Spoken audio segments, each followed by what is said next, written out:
Hello and welcome to Talk the Walk. I'm Azam Khan. The recent chain of developments in West Asia, or the Middle East, subsequent to the Saudi-Iran rapprochement that was brokered by China a month ago, has thus far been game-changing for the region's people, yet overlooked in the mainstream media. We have the wind down of the brutal Yemen war, considered the worst humanitarian crisis in recent years. There's the gradual but promising reintegration of Syria back into international affairs, including its own reconnection with Riyadh.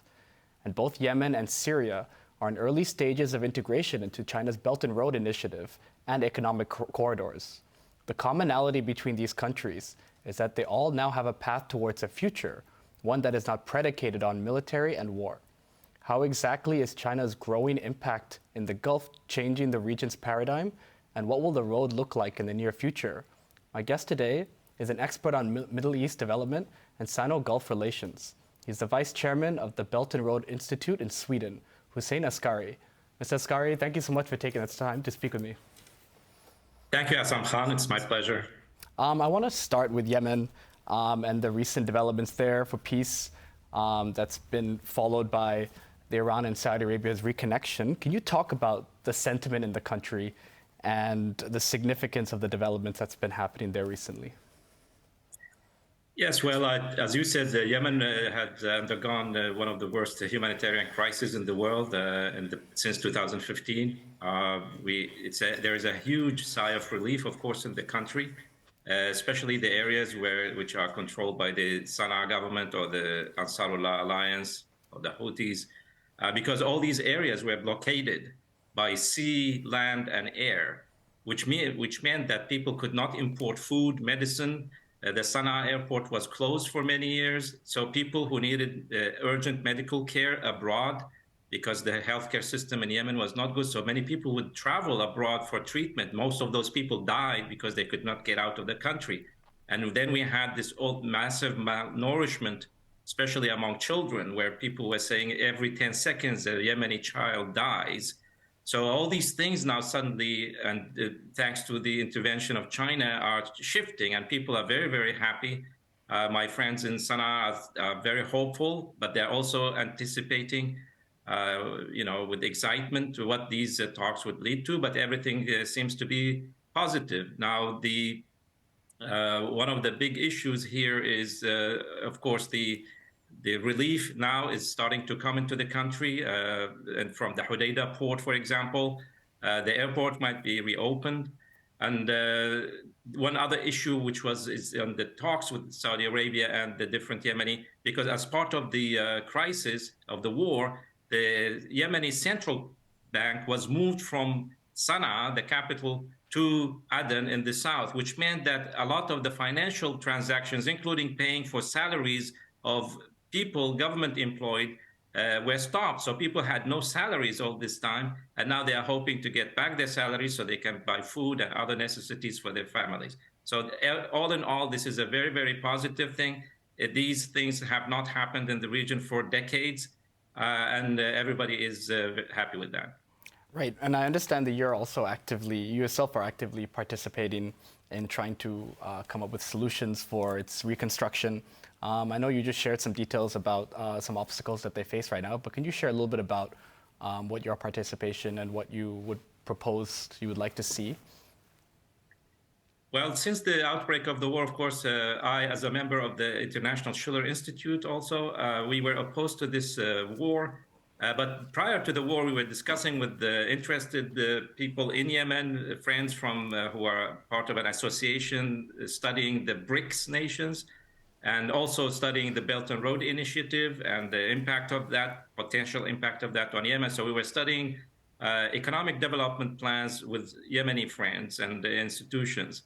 When the war broke out, we got a setback because of that. But I think one of the important things is that we were always looking to the future, and also we put on the table a proposal for the reconstruction of Yemen with our friends in Yemen. We have Fuad al-Ghaffari, who's now the advisor to the prime minister in Sana'a, and he's also for the BRICS affairs. So we put together with some institutions in Yemen a peace plan based on economic development and connection to the Belt and Road Initiative.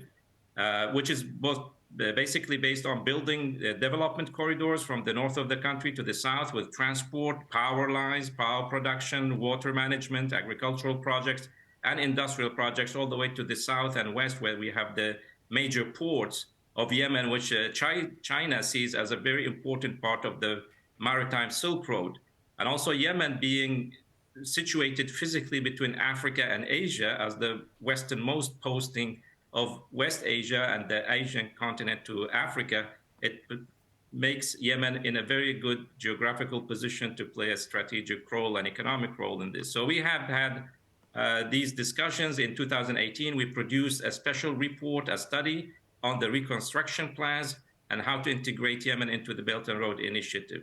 So this opened the door. The idea was that in order to convince the leaders and the different institutions and the international community to work for peace, is that we wanted to give them a vision of how the future of Yemen could look like, how the future of the people of Yemen could look like, and put it on the table for the peace talks, because we believe that there will be no security without economic development, and no economic development without security. So two things are integrated, and that's what we wanted to put forward. Right. And I did not even mention at the top of the show that right now Kabul officials are currently in Pakistan, meeting their counterparts in Pakistan, brokered by the Chinese foreign minister, and they're also talking about potentially gaining some kind of access and integration into these economic corridors and to the Belt Road Initiative. Can you talk about if you have any insight on the stages of where that lies right now? Is it similar to Yemen as well? It's a almost identical situation, because we have also a humanitarian crisis in Afghanistan, because after the withdrawal of the United States and NATO, the Afghanis were punished. The Afghani people were punished by freezing their assets in the American Federal Reserve. There are $9 billion of Afghani money. It's not the Taliban's money. It was frozen by the United States. European banks also froze some assets, and therefore the Afghan people could not buy medicine and food, which is necessary for them. But China intervened also in Afghanistan in a similar manner, and there are discussions now on reconstruction. We have also certain plans for reconstruction of Afghanistan and integrating its infrastructure into the Belt and Road through connection both to Pakistan but also to the Central Asian republics, connecting also the power lines, the transport, railways, building new railways, but also many major water projects to enable the Afghani people to use their land for create some sort of self-sufficiency of agriculture and food. Because Afghanistan is historically known as a garden of Central Asia, where food production was key to this, and there were major irrigation systems since ancient times. And also, Afghanistan has massive mineral resources which could be utilized for industrialization process, for export to gain hard currency, for the internal development. And I think China is doing an excellent job both on the diplomacy but also on the prospects for economic development in Afghanistan to pull that country finally, after 200 years of great games and wars, out of that trap. Right. I'm not sure if you saw that earlier this week, Robert Kennedy Jr., U.S. politician and son of Robert Kennedy, and he's an environmental lawyer. He said recently in an interview that the U.S. military-industrial complex pretty much has a stranglehold on foreign policy and on the different civil institutes as well in the United States, and he wants to work to changing that. So when you see how China is approaching this in a different aspect and changing the paradigm of the region, how do you think that transition will look, and how do you think it'll be, like, especially in the years to come right now? How will that paradigm change look to you generally? Well, the paradigm shift has two aspects. One is positive, which that people are seeing what China and some of China's friends in the BRICS nations have developed, and they're establishing a new norm for international relations and governance, which is based on economic development, based on respect of the sovereignty and independence of nations, but win-win cooperation. And this is attracting the eyes of people. First, there was a bit of skepticism, what this is all about, but now it's becoming more and more clear that the path with China and China's partners have taken are actually giving results in terms of improving the living conditions of people, establishing peace, and so on and so forth. The other aspect is a negative aspect, which people have seen the results of the so-called rules-based order, which was led by the United States, NATO, the EU, and other Western powers, Britain, which has led to devastation, wars, civil wars, humanitarian crises, environmental crises, and all kinds of problems.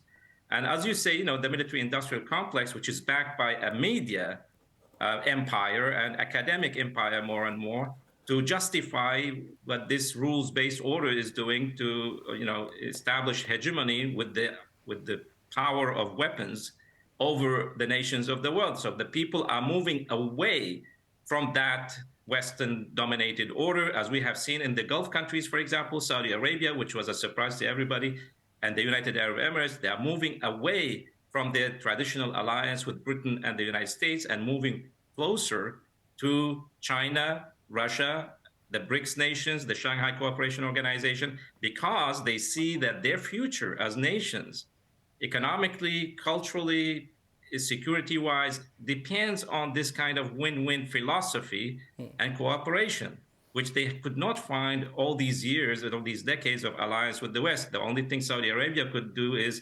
finance wars, proxy wars in the region, buy weapons, and neglect the development of Saudi Arabia and its people.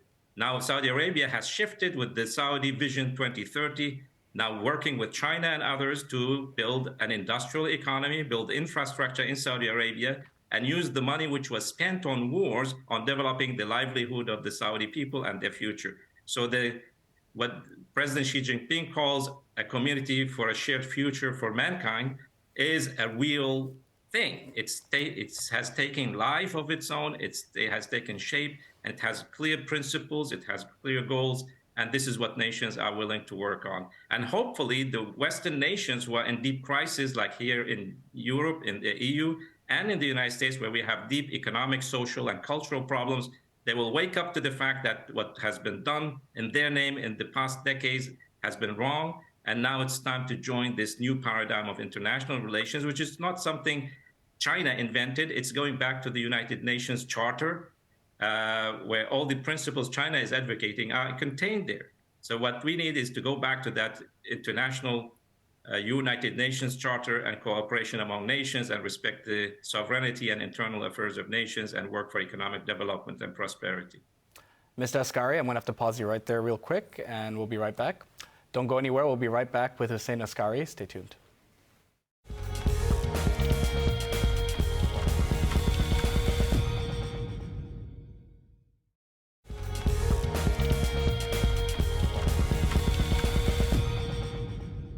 Welcome back to Talk the Walk. I'm speaking with Vice President of the Belt and Road Institute in Sweden, Hussein Askary. Mr. Askary, you were mentioning before the break about Saudi Arabia's shift towards BRICS. I understand they've applied their membership, but I wanted to quickly ask you, how fast is that moving? And when you couple that with the fact of the changes in the de-dollarization happening right now, with Brazil and Argentina leaders right now meeting to try and shift its currency. So when you see that economic development happening, is that only speeding up and just giving alternative solutions? Is that something that you think will speed up now in the near future? Yes, there are two aspects which are speeding up these processes and moving them away from the business as usual to a high-speed process. First of all, is that the prospects for the so-called de-dollarization and the integration of the economies of the global south, which I call the global majority, is going to make things move faster, because nations are they need to already now establish a set of rules and ways of dealing with their economic situation and their resources. Like Saudi Arabia has enormous natural resources, but also financial resources, which historically has been used in not the correct manner through investments in financial and banking sector, real estate in Europe and the United States, in the city of London. And now these resources need to be invested as soon as possible in real, tangible, productive projects, like what they are doing in Saudi Arabia with building petrochemical industries. Saudi Arabia and China signed an agreement to build a massive petrochemical plant in China, which is cost $10 billion. And so this is one accelerator. The other accelerator is that we have a global financial and banking crisis in the world, which we have seen re-emerging. The 2008 global financial crisis never ended, actually. It continued, but it was paused by money printing by the central banks of the United States, Britain, the EU, and Japan, where almost $20 trillion of money, fake money, was printed to keep the banking and financial system alive.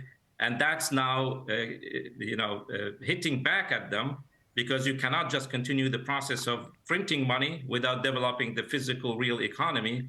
And that's the second accelerator. Nations are fleeing from the Titanic to the lifeboats to secure their economic and financial future. So these two things are happening hand in hand and accelerating this process of this new paradigm towards the BRICS, towards the Shanghai Cooperation Organization, towards the Belt and Road Initiative.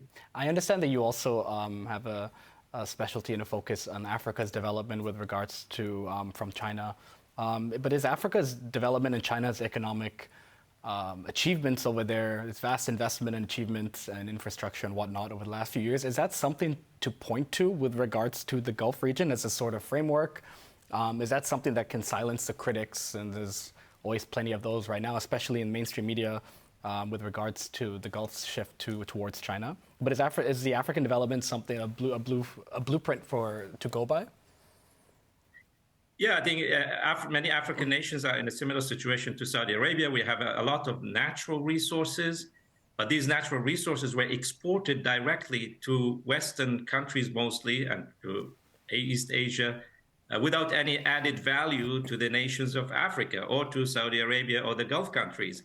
So, the normal case is, if you sell 1 barrel of oil for $70, China, Japan, South Korea will use that 1 barrel of oil to produce chemicals, paints, plastics, and other devices, which make each barrel of oil worth $700, 10 times more than if you export it as raw material. The same goes to the minerals and metals exported from Africa. They are shipped to Europe and other parts of the world where they are turned into products, tools, machines, which are worth tens and hundreds of times worth more than the raw material exported. So African nations now finally looking at their own development, and they saw there's another developing nation, which is China, how it managed, although it doesn't have so much natural resources. But as President Xi Jinping presented in the China-Africa Forum Summit in 2015 in Johannesburg, South Africa, he said, we are also a developing nation. Africa is completely capable of developing as industrial powers if you overcome 3 bottlenecks of development. And President Xi outlined these 3 as the lack of credit, finance, the lack of infrastructure, and the lack of skilled labor. And he said, if you overcome these 3, you'll become capable of industrializing and using your natural resources for your own development. And China is completely happy to cooperate in that sense. And China did provide credits for over $300 billion in investments in infrastructure, which everybody's complaining about, but there's no reason to complain about. If you build infrastructure, you're increasing the productivity of the economy. China has provided its engineering and know-how skills in building this infrastructure, but it's also building industrial parks, like, for example, in Ethiopia and Egypt and other parts of Africa, and enabling those nations to use their labor force, which is developing now, and also the natural resources and geographical location to turn towards both agricultural development, but also industrial development. So this is a fantastic model for cooperation for African nations. Mr. Askary, I want to ask a little bit about your background and how you came about working on Sino-Gulf relations and helping to educate China-led initiatives in the West and working in public policy in institutes in different countries in Europe and the US. So how did that journey come about for you? Well, I left Iraq as a young man in 1992, or already in 91 after the Gulf War or the Kuwait War, and then I ended up in Norway and then Sweden. In 1994, I met the International Schiller Institute, who were talking about the Palestinian-Israeli peace. They said, forget about peace if you don't have economic development. And that was fascinating aspect for me, because everybody says if you don't have peace and security, you cannot have development. The Schiller Institute said, no, it's the other way around. If you don't have economic development, you will never have peace and security.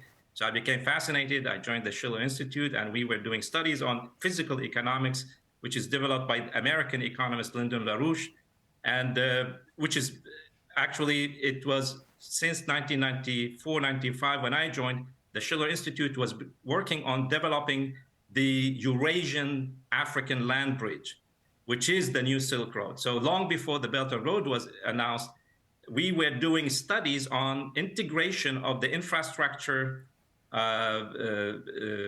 structures of Asia, Africa, and Europe, and later even to the Americas. And we did many scientific studies and produced reports. We had conferences and seminars all these years. And when President Xi Jinping announced the Belt and Road Initiative, we were celebrating because finally a major power has adopted this concept. So therefore, we have had a very good background in promoting this as a peace plan for the whole world by integrating the economies of nations through infrastructure, first of all, trade, scientific exchange, cultural exchange.